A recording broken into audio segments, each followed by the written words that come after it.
da-da-da-dee. I am here, the captain shouted as he staggered down the hatch. Just bring it all in, baby. Don't mess around. You know, da-dee-dee-dee-dee-dee. I'm in a great mood tonight. Fantastic Monday mood. Now, I'm going to offend a lot of you tonight. Cha-cha-cha, da-da-da. There, you see, that's it. I'm going to thank you very much, dear. That's our own private Ed McMahon. Just came in and handed us a dog, the can of dog food, which we will hold up and show to the people out on the West Coast. I'll tell you, I'm going to do something that's probably going to offend a lot of you tonight. Tonight is a yay-saying show. I mean, you don't mind if, of course, in this day of the universal put-down, the universal life is a drag time that we're all living in. They're all plotting against me. What is there to live for time, It's just terrible to have to come out and take another side to the issue. Now, there's a lot of good things about life. I mean, really, there are a lot of unbelievably groovy things about life. Do you agree with that, Herb? Come on now. There he goes. A typical engineer. His glasses are clouding up with anger. And as far as he's concerned, the only good thing about life is the coffee break, which is written into the union contract. And them Finks wouldn't have given it to him if they hadn't written it in anyway. So, nevertheless, I am going to tell you that Now, what are some of the great things about life? No, I'm not going to belabor you with the obvious. We know what some of those good things are. But I'm going to do a pro-New York show tonight.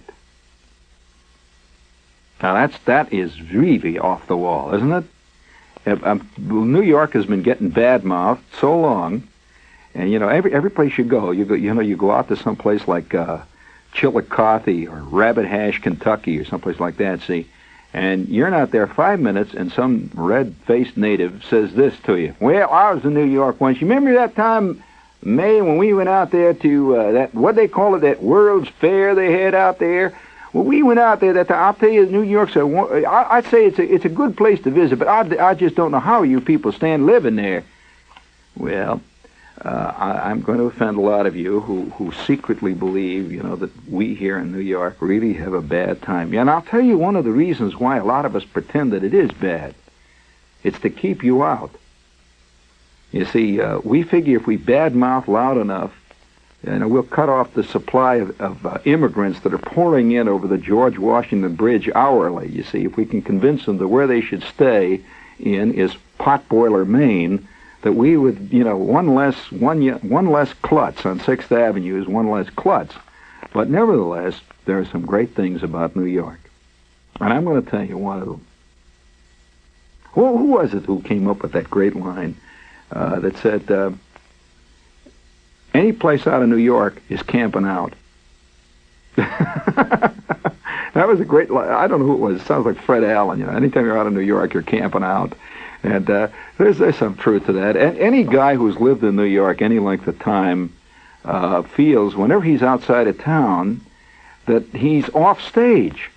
That he's been sneakily he's been pushed into the scenery.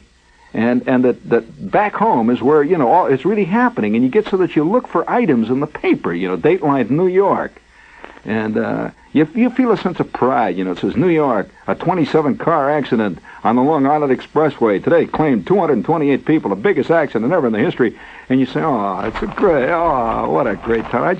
You just feel a sense of a kind of loss, a sense of nostalgia. You do. I'm serious. And it gets to the point where no matter where you are, you hunger for, the sounds of New York. Now, there's a lot of reasons for this. And I'm going to be deluged with angry letters, from people living in places like P-Pack. You don't know how great it is to live in P-Pack. Yes, I do, friend. You don't know how wonderful it is. We have such a wonderful little league team up here in Darien. You think? Why, we have... Come on, I know about that. He who protesteth is protesting. I mean, try to convince me about, how rich and full life is in Westport. It's going to not be very easy, because I see those worried, hungry looks of guys, darting for the 522 to get out to beautiful Westport, sit there amid your martini swizzlers and wait for Armageddon or whatever it is you're waiting for. But there's something else about New York that I'll have to explain to you. Why I have this feeling tonight of euphoria. I did a New York. Let's put it this way. I just experienced a very private New York religious moment. Now, what is a New York religious moment? Well, let's put it this way. There is nothing in the world. Now, I have traveled pretty much in the world. You concede that, I have traveled pretty much. And I say this to you, as a traveler, there is nothing in the world like a New York deli in full flower. I'm serious. And there's nothing can suffice if you once you have tasted at the Empyrean Springs, once you have sipped the rarefied elixir of Dr. Brown's celery tonic, once you have walked into that paradise, that vast that Xanadu of the 7th Avenue Deli, with the great rising aroma of the lotus exhalation of pastrami.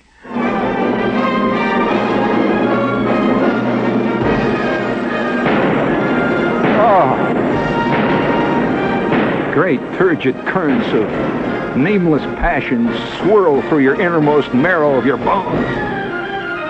Oh my God, pastrami.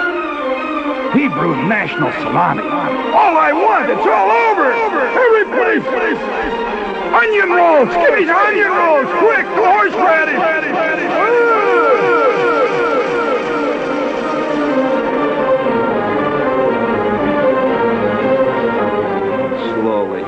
Slowly, with a sense of relief and a sense of being home, you settle down as your waiter pours the soup, the celery soup, on the back of your neck, and he slams that pastrami down in front of you, and you dig into that New York rye bread,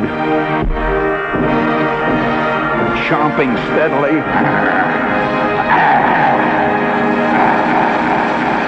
with a little coleslaw on the side.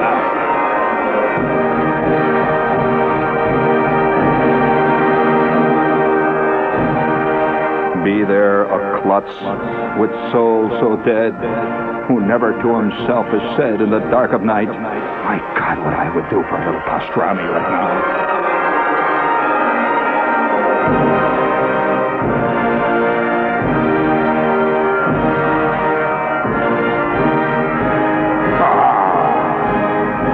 Little whitefish on rye with a slice of Bermuda onion. Just a little touch of tomato.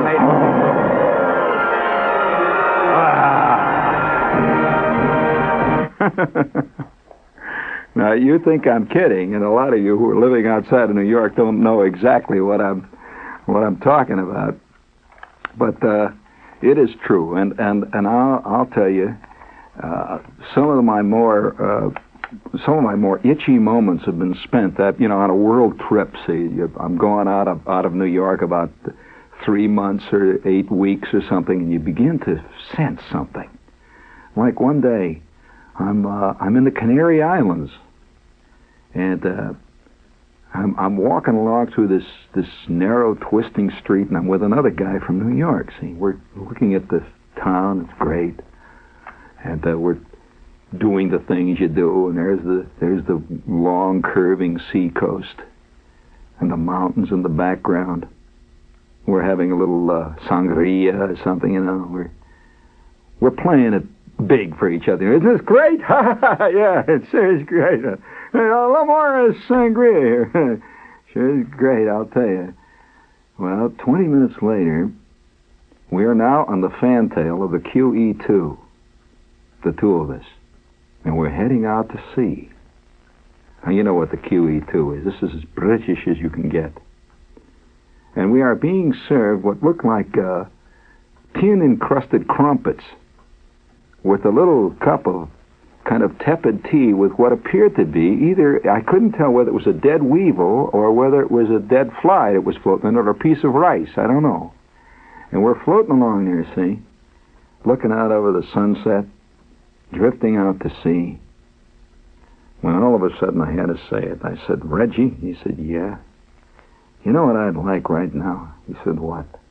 I said, I don't want to offend anybody. I'd like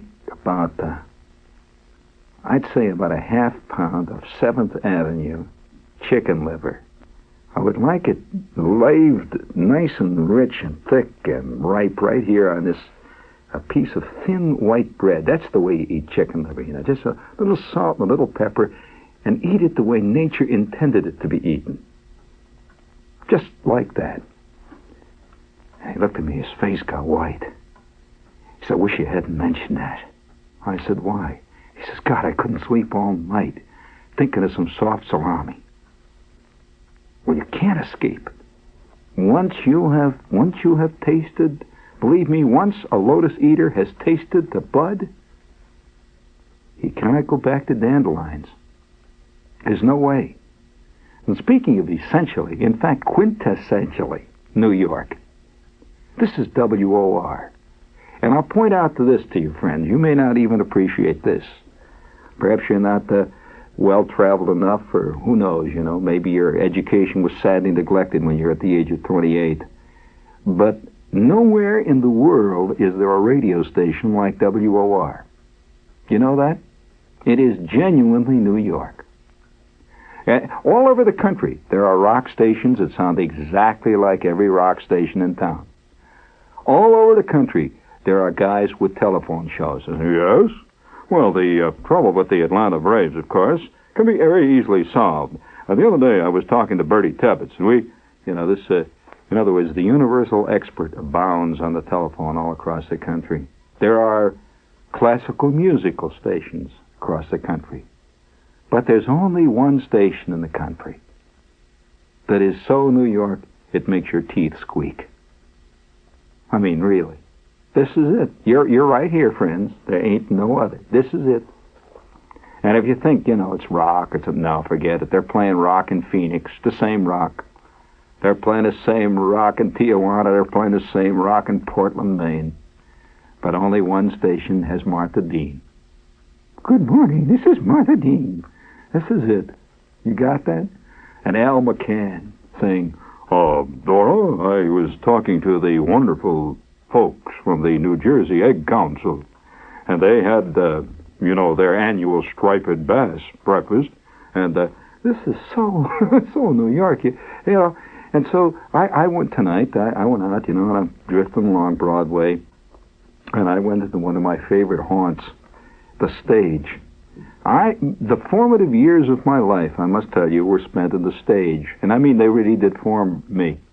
And I remember long, late nights in the Uptown stage, the one up on the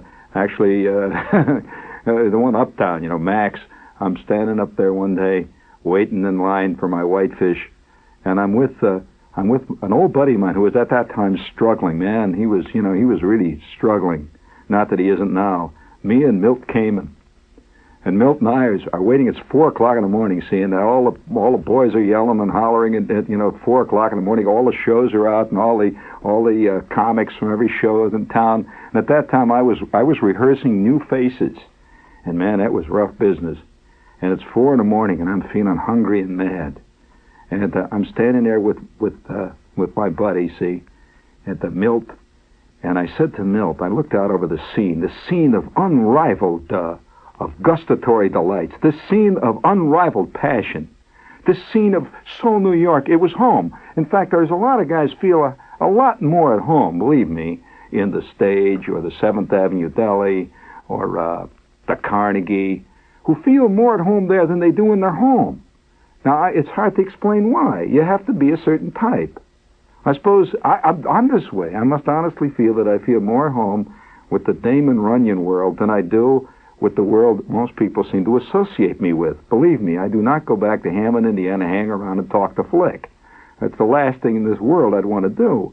So, and so I'm standing in line, and I remember looking out over the scene, and I can hardly wait, and I can see these seated rows, out there in front of me, and I could smell the onion rolls. And for those of you who do not know what a New York onion roll is, I can only say that if you think you've tasted all the things in this life, friend, an onion roll at Ratner's at 2 o'clock in the morning with little scrambled eggs and chopped onions in it, it transcends any high that most people are ever going to, hit in their life. It's all part of the whole thing. You got to know about it. So I'm standing in line there, and I said to Milt, it just hit me. I said, Milt. He said, yeah. Milt is real nervous. I said, Milt. See, Milt Kamen is what Woody Allen plays. See, Woody Allen plays nervous, but Woody's on top of it. Believe me, Woody's more on top of it than any guy you ever met. He's a tiger. I mean, he really... But Milt is really that guy, see? Milt is really nervous. Girls are always giving him bad looks, and for weeks he'll go in hiding. Because some girl at the Woolworth, in the perfume counter, gave him a bad look when he was walking through, and he said, did you hit the other girl? What did I do? This is Milt, see? So... me and Milt, we're old friends, and so you got to handle Milt that way, kid gloves. So we're standing in line there. You never hear this side of Shepard's life, do you? So we're standing, the professional comic side. So we're standing. Oh yeah, let me tell you about the time one night Mel Brooks and I went for 2.5 hours trading ad libs in the turf. And listen, there's hardly a day goes by, but what I don't feel a sense of deep sorrow that they closed the doors of the turf. There's a lot of guys who, it's like, your own home has been turned off. At 3 a.m, I used to go down there with Herb Gardner, who wrote 1,000 Clowns. And we would go down there, and I introduced him to clams. And at 3 o'clock in the morning, we would go down and get all clammed up at the Turf Clam Bar and top it off with a little, cherry cheesecake and wash it down with a little celery tonic and walk for blocks just burping. And, it's a great feeling. You didn't know you were going to run into this tonight. Well, anyway, I'm talking to Milt, and I says, hey, Milt. And he says, yeah. I said, Milt, do you ever call up, your mother, your father, somebody from your family back in Brooklyn, wherever it is you come from, and call them up and say, hey, this is Milt. I made it. I'm big time now, Dad. He says, well, yeah. He said, I tried it, but it don't impress him. I says, well, Milt, you know what you got to do? And he says, what? I says, Milt, sometime you call your old man and you say to him, hey, Dad, this is Milt. Yeah? What do you want? Well, Milt, this is Milt. And, Dad, listen, I just got elected the Citizen of the Month. I mean, a Citizen of the Month, and they gave me a plaque at the White House. And what does your old man say? Huh? So, can you eat a plaque? What do you say then? Well, Dad, I've just been, I'm up for an Academy Award. Oh, award? What's award? Well, what are you going to do? What, can you live on a little statue? What is it? A little statue they give you, huh? Nope. What you got to do is call him up at 2 o'clock in the morning and say, Dad, I made it. Say, oh, what? You made it? What? How? Dad, the stage has named a sandwich after me. They got a Milt Kamen. Right there with Fred Allen. Right there with Bob Hope. The Danny Kaye Goose Liver Special. Now they got the Milt Kamen. The Milt Kamen. I says, your old man would understand. And he says, oh, God, what I'd do. I'd give anything if they had a Milt Kamen at the 7th Avenue Valley.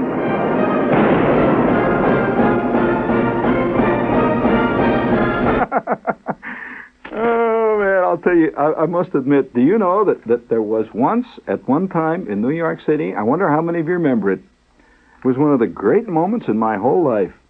You know that there was a restaurant in this town, right in the middle of New York City, right? In fact, right off Times Square, that had a Gene Shepard sandwich. The Gene Shepard. Did you know that?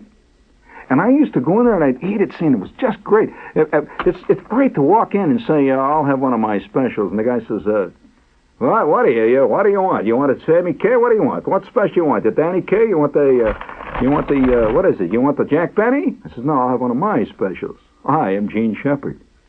Hey, Manny, there's a real Gene Shepard. Here he is. And the next thing you know, they bring you this giant sandwich, with all. Where was it? What was the sandwich? Are you curious what it was? Oh, what a sandwich. I want to tell you, whoever it was knew what I like. There's nothing I like better than whitefish. It was a whitefish sandwich, cold. A cold whitefish sandwich with very thin white bread and a slice of thin, thin, very fresh Bermuda onion with salt and pepper and with a touch, just a touch, of horseradish. Ooh. That is a sandwich that could that could easily be, that's the missionary's downfall of sandwiches. And I want to tell you, what restaurant was it? I bet you don't know. Did you ever see Rossoff's? Rossoffs? Rossoff's had a Gene Shepherd special. And it was great. Where are they? They're over here in the 40s, right off the Times Square. Well, I want to tell you, there's nothing like that hunger for your native heath that hits you at 3 and 4 o'clock in the morning in various countries. Now, I don't care how hip you are. In fact, anybody who claims that he has not felt these pangs somewhere is not a real traveler. One of the best descriptions I ever read about this feeling was a description that S.J. Perelman one time wrote. And by the way, Perelman is one of my favorite human beings. And yes, one of the very first calls that I ever got when I first started in New York was a call from Perelman, who called one night from Bucks County, the listener type. And we had a lot of things afterwards, but one night I was sitting all by myself reading Perelman, and there was a passage in one of his stories, which I forget now. It was when he was making a round-the-world trip with Harry Hirschfield, and he was talking about running out of his hotel one night in Bangkok. He was about to flip. For some reason or other, he had a total, unbelievable, all-consuming hunger for a Hershey bar. I mean, what is more American than a Hershey bar with almonds? And he ran up and down the streets for hours, and there were all kinds of little guys sitting there ringing bells and hitting things together, And he said he lay in his bed that night with sweat. It's very hot in Bangkok, dreaming of Hershey bars, and dreaming of walking into any A&P and just buying Hershey bars and dribble them down over his head, just like a miser. Well, now this happens to you. And a friend of mine out on the West Coast, who's one of my old friends here in New York, an artist, and he too, he constantly writes me from the coast. And he says, the coast has got a lot of stuff going for it. He says, but no matter where you slice it, no matter where you go, there ain't no Carnegie Deli. He said, now they got their imitations out here, but there's something vaguely missing. So I don't know what it is. And he says, in the 2 and 3 in the morning, sometimes he says, I wake up with the smell of the beautiful Pacific Ocean, everything going on out there. And he says, and I imagine going into the 7th Avenue, the 6th Avenue Deli is another groovy one. He says, imagine going into Katz's. Oh, let me tell you, friends, don't get me started on Ratner's. I grew up in Ratner's. Actually, I attained my adult maturity in Ratner's. But that's another story. And he sent me this piece, which I want to read to you, out of a West Coast newspaper. And it doesn't even have it's a guy by the name of Bert Prelutsky writes this piece called West View. Now listen carefully, and you'll know what I mean. It's called Tokyo Kanish. And it says, Tokyo is a marvelous city. It has fine restaurants, beautiful parks, and a delirious nightlife. Although 14 million people call it home and office, you are rarely aware of their number. By American standards, even their traffic seems relatively uncongested. Drop another 6 million bodies in New York City, and the only thing that would flow would be blood. Still, that's true, by any standards, the town came within a hair of being a total washout. Make that a herring. For what, I ask you, is a city without a delicatessen? What is it? It is a house without a roof, a ship without a sail, a clarinet without a reed, a body without a heart, and more than that, it is a heart without heartburn.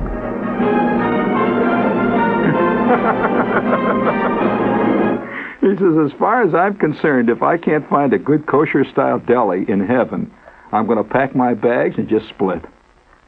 Fortunately, I'm not the only person who feels that way, even in Tokyo. And so I found myself the other day, and I'm quoting this writer, at 9625 Akasaka, Minataku, just up the block from the Mitsubishi Bank, having a pastrami on rye and savoring the sort of authentic sour pickle that cures colds, discourages frostbite, and wards off werewolves and evil curses. For over 2 weeks, I had thought of nothing but deli. Listen to this. For over 2 weeks, I had thought of nothing but deli. Every car that drove past on white-wall tires reminded me of so many bagels smeared with cream cheese. Every shrine I looked out looked like a salami. Every pagoda looked like a pumpernickel. At sunset, the lakes all looked like cold borscht. At sunrise, they resembled egg creams. Even sleep brought no relief. In my dreams, I chased pastramis down strange, dark streets. Little toasted bagels rolled by, always out of reach. In my sleep, I murmured a litany. Cantus, Greenblatt's, Nathan Al's, the bagel. Oh, yeah, the bagel. The stage. Oh, the stage. The nosh box. Oh, my God. When my wife would wake me from my nightmare, I'd be drenched in sweat. And she'd offer me a glass of water. Water! She'd offer me a glass of water. Water! I'd scream. Don't torment me! When a man's thirsty, he wants water. But I'm dying. When a man is dying, he wants cream soda. Cream soda!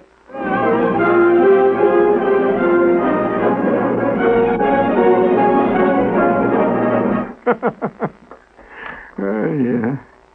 In a city this size, it would have been easy to overlook Ann Dinkin's little delicatessen, but I'd rather not think about it. Mrs. Dinkin, who is 65 years old, equal parts Mrs. Goldberg and Auntie Mame. She speaks pure Bronx and wears Pucci stockings. She came to Japan 20 years ago with her husband. She was a milliner. He was in the import-export business. She divorced him 8 years ago after, quote, he went south with a geisha girl. She brags, quote, my Japanese lawyer told me to wear a long demure dress and long white gloves to court. I told him, honey, forget it. I wear a short dress and a gallon of perfume. I wanted those judges to smell me clear across the room. And, honey, I bet I'm the only dame who ever got money out of a Japanese divorce court. Although her ex-husband lives only 5 blocks away, she never sees him. She laughs in pure Phyllis Diller tones. Ha! How that man must be dying for a corned beef sandwich. Her place is tiny. Only 20 noshers can be seated at any one time. But the joint boasts a cosmopolitan clientele.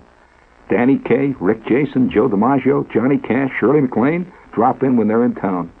It was, in fact, Shirley's husband who taught Mrs. Dinkin to make potato pancakes. I say that word, I mean that phrase, with a note of humility. Potato pancakes. With a little touch of onion? Just right, see? She says, I was married 25 years. I never went in the kitchen, but when you have to, you cook. I wondered how the Japanese had reacted to deli. Are you curious? She says, if they didn't like the merchandise, I'd be out of business. Half of my customers are Japanese. They especially love chicken soup. Well, why not? Have you ever had good deli chicken soup? One of the great things... Oh, we go on and on. She says, I even send salami plates to the neighborhood geisha houses. I used to make hats for the royal family. Now, the princesses call up for my cheesecake, and the emperor phones for my gefilte fish. He is crazy about our horseradish. Not only that, she stores her sour pickles in the basement of the local Jesuit Rest and Recuperation Center.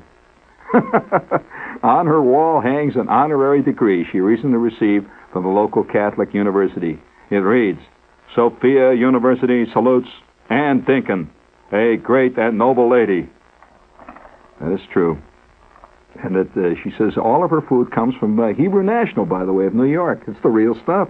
1.5 tons at a time.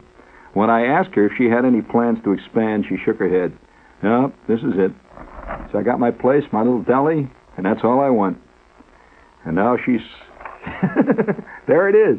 So, You know, this is something you have to explain. It's very difficult to explain to people. For example, when you're traveling, really cut off from your own roots and stuff, you begin to think of things.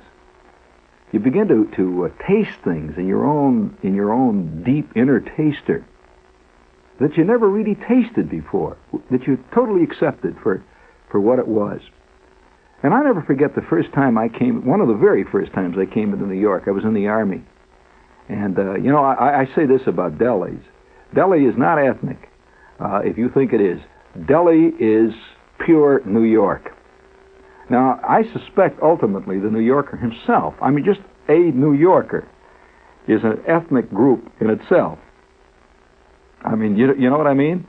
That New Yorkers have fought the same battles. I mean, being a New Yorker is a very special phenomenon in today's world. And being a New Yorker transcends all nationalities. So if I don't think that the nationalities split you as much from the rest of the people in the country as the phenomenon of being a New Yorker. And so I remember one night. You get into memories. Almost anybody who talks about delis has all kinds of deli stories. I mean, deli stories are as common in New York as in other places. The big fish I caught one time on the opening day of the season. Yeah, I mean, deli stories are, and of course the people who work in delis are a special crew. That it's almost a priesthood. That a waiter at the stage is like no other waiter in the world. Do you concede that? And you can see them sometimes in other places. Like there's a deli in Fort Lauderdale, and it is packed, staffed completely by the same bronze-looking guys that you can see any day over at the Carnegie, giving you another plate of pickles. And I remember that one of the first times I came into New York. I mean, if you're curious about when you first hit your home. Now, home is a strange thing. It's hard to tell where home is with people. Many people can grow up in a place and it's not their home. What is a home? Is a home where you grow, or is a home where you live? I mean, where you come into being.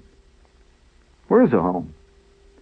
It's hard to say. A lot, and it works in reverse many times. Like somebody can grow all of his life in New York and never be a New Yorker. Never. In fact, I know one guy, it doesn't matter, one guy who is a famous writer about New York. He writes a great deal about this city.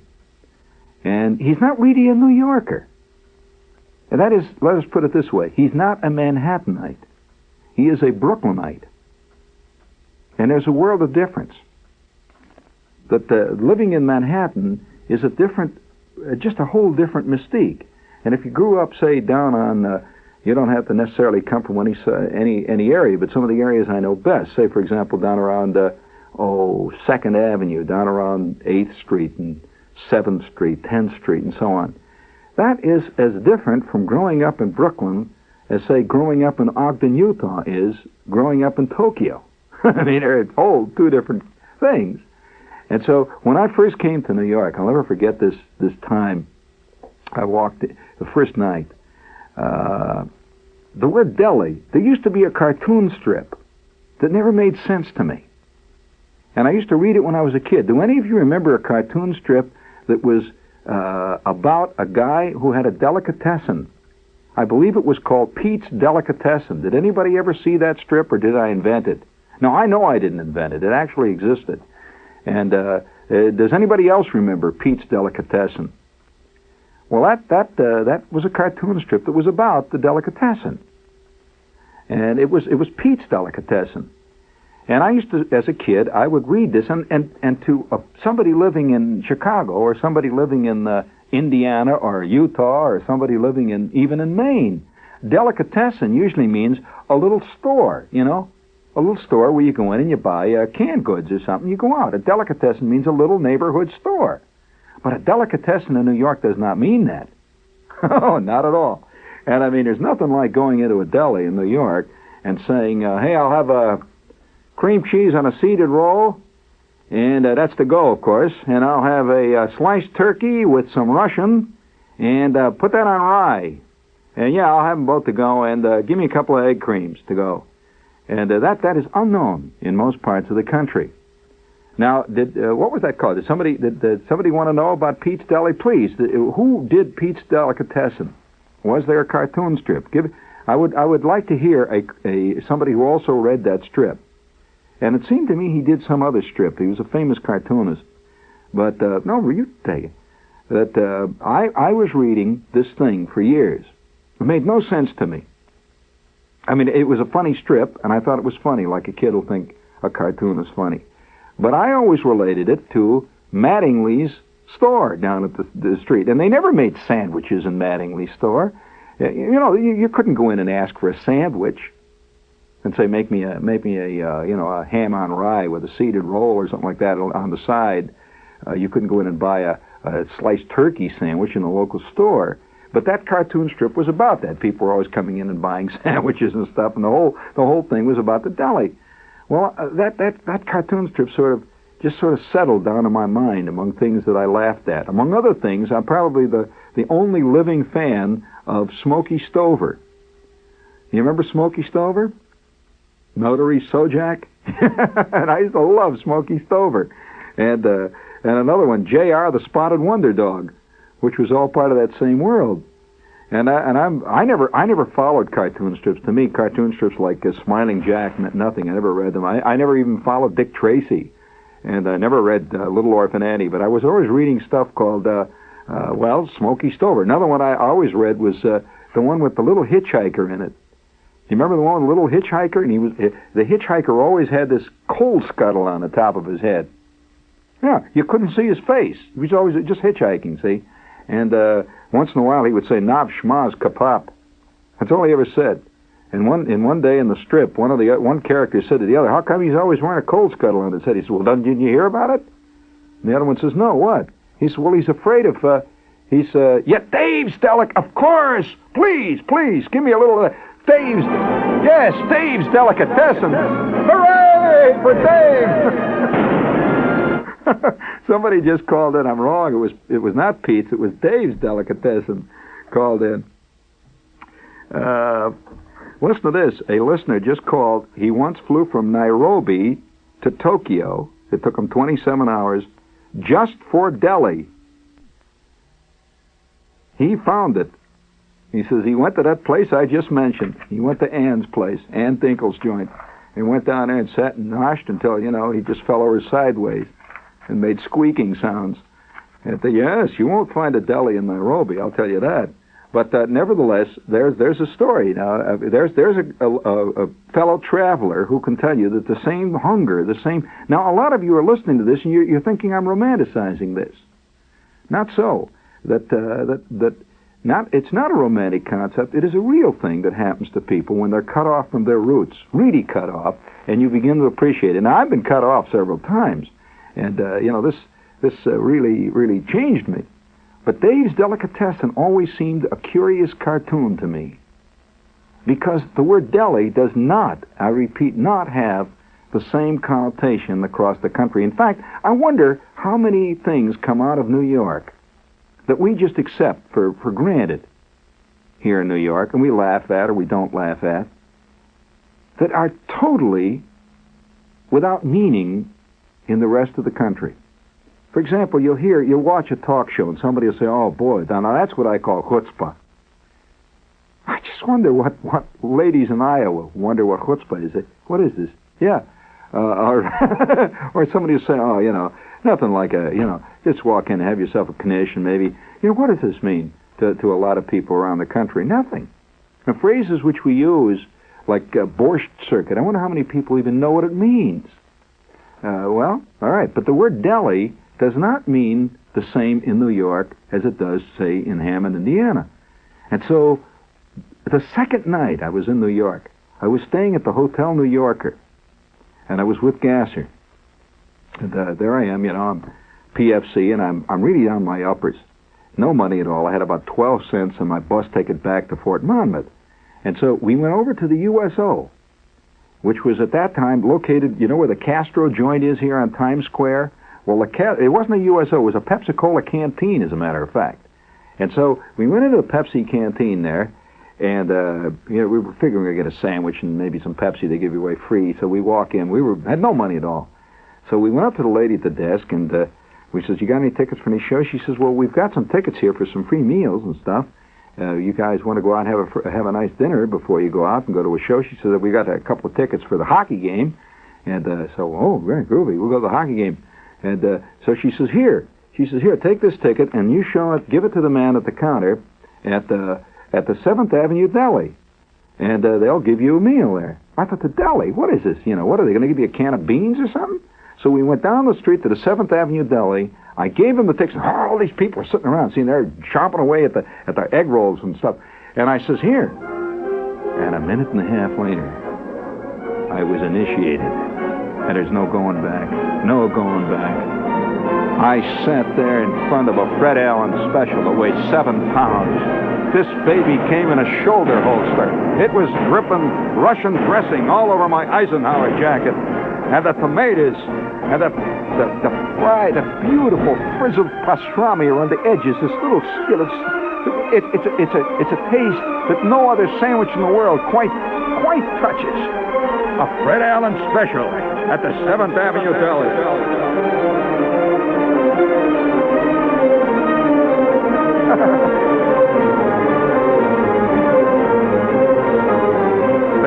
Thank you very much.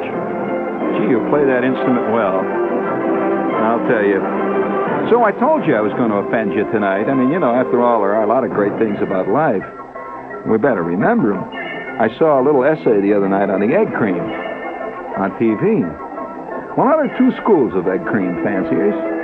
I happen to belong to let's say, the reformed egg cream fancier. I have a particular predilection for coffee egg cream made. Well, of course, there you go again. You get into these ideological arguments. There's just no end. No place to go. So, happy pretzel to you, friend. Hang loose and burp good.